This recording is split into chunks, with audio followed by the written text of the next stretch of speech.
तुम्हा सर्वांना माझा नमस्कार। सकाळची वेळ होती, आम्ही मोटर चालू केली होती।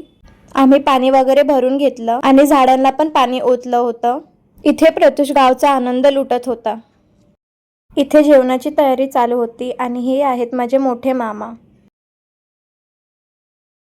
आणि प्रत्युष इथून तिथून खेळत होता। दुपारचा वेळ होता, आमच्या सर्वांचं जेवण वगैरे झालं होतं।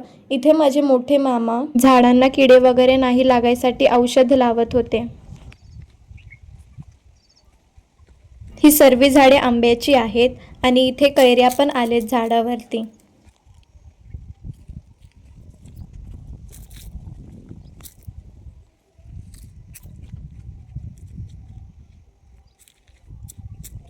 थंडगार वारं सुटलेलं, मी आणि प्रत्युष झाडाखाली बसून कॅच कॅच खेळत होतो।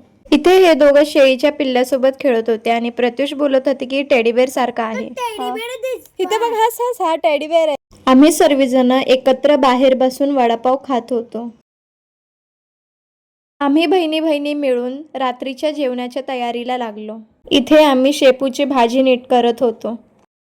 मामाचं पत्र हरवलं, ते मला सापडलं। मग संध्याकाळी सगळे लहान मुले एकत्र गोळा होऊन खेळत होते। भेटूया पुढच्या मिनी व्लॉग मध्ये, तोपर्यंत बाय।